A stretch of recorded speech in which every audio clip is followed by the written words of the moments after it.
हरियाणा जी की क्लास को आगे बढ़ाते हैं। हमारा क्वेश्चन चला हुआ था कि हरियाणा का कौन सा जिला सरसों के उत्पादन में प्रथम है। तो हरियाणा का महेंद्रगढ़ जिला सरसों के उत्पादन में अग्रणीय है। रबी की फसल के बारे में जान लेते हैं। यह फसल अक्टूबर नवंबर में बोई जाती है और अप्रैल मई में काटी जाती है। अक्टूबर नवंबर में बोई जाएगी, अप्रैल मई में काटी जाएगी रबी की फसल। देसी भाषा में इसको आषाढ़ी फसल भी कहते हैं। रबी की फसल का दूसरा नाम क्या है? आषाढ़ी फसल भी है स्टूडेंट्स। खरीफ फसल में गेहूं, चना, मटर, जौ, सरसों, ये गलत दिया स्टूडेंट्स। गेहूं, चना, मटर, जौ, सरसों ये सारे खरीफ की फसल में नहीं आते, रबी की फसल में आते हैं, क्योंकि अक्टूबर नवंबर में ही आपका गेहूं बोया जाता है और चना मटर भी इन्हीं के साथ बोई जाती हैं। तो यहाँ पर खरीफ की फसल गलत दिया हुआ है, रबी की फसल आना चाहिए। खरीफ की फसल तो हमारी गर्मियों वाली होती है। खरीफ फसल जुलाई में बोई जाती हैं, अक्टूबर नवंबर में काट ली जाती हैं। यानी बोई जाएंगी जुलाई में, अक्टूबर नवंबर में काटी जाएंगी। तो खरीफ की फसलों का नाम सावनी फसलें होगी, क्योंकि गर्मियों में जब बारिश होती है, सावन बरसता है, तो सावनी फसलें बोई जाती हैं। और सर्दियों में आपकी रबी की फसल यानी कि आषाढ़ी फसल बोई जाती हैं।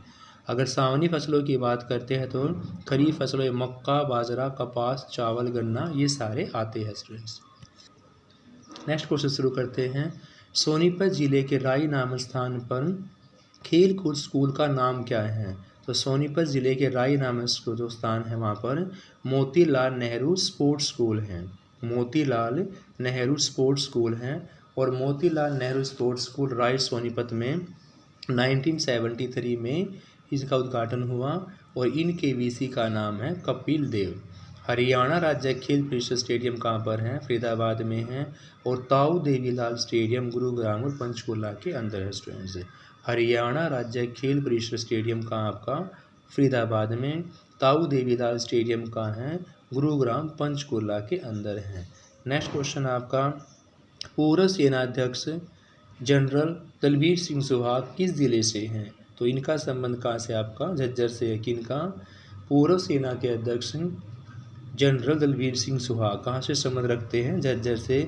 दलबीर सिंह सुहाग की बात करते हैं, पूर्व थल सेनाध्यक्ष झज्जर जिले से हैं। बस्ती राम का संबंध खेड़ी सुल्तान झज्जर से है और यह आर्य समाज प्रचारक थे। करनाल से गौतम ऋषि का आश्रम कहाँ है? गोंदर करनाल में। करनाल यानी कि गौतम ऋषि का आश्रम है गोंदर जगह करनाल के अंदर, और पराशर ऋषि का आश्रम है बहलोलपुर करनाल के अंदर। देखो करनाल में गौतम ऋषि के आश्रम की बात करते हैं तो गोंदर करनाल में है, पराशर ऋषि के आश्रम की बात करते हैं तो बहलोलपुर करनाल के अंदर स्टूडेंट्स। नेक्स्ट है, गुरुग्राम माउंट एवरेस्ट फतेह करने वाली प्रथम पिता और पुत्री अजीज बजाज और दीदा बजाज का संबंध कहाँ से है? गुरुग्राम से है। देखो गुरुग्राम फेमस क्यों माना गया है? क्योंकि माउंट एवरेस्ट फतेह करने वाली जो प्रथम पिता और पुत्री जिनका नाम अजीत बजाज और दीपा बजाज है, उनका संबंध भी कहाँ से है? गुरुग्राम से है स्टूडेंट्स। रेवाड़ी के विषय में जान लेते हैं। ख्याल गायक कल्लन खां का संबंध कहाँ से है? रेवाड़ी से, और रेवाड़ी के गुड़ियाणी गांव से। किनका? ख्याल गायक है कल्लन खां, उनका संबंध रेवाड़ी के गुड़ियाणी गांव से है। कल्लन खां ख्याल गायक होदू खां के शिष्य थे स्टूडेंट्स। कल्लन खां ख्याल गायक होदू खां के शिष्य थे। श्री कप्तान सिंह सोलंकी हरियाणा के राज्यपाल थे 16वें। कप्तान सिंह सोलंकी हरियाणा के राज्यपाल कौन से नंबर के थे? 16वें। कप्तान सिंह सोलंकी हरियाणा के 16वें राज्यपाल थे।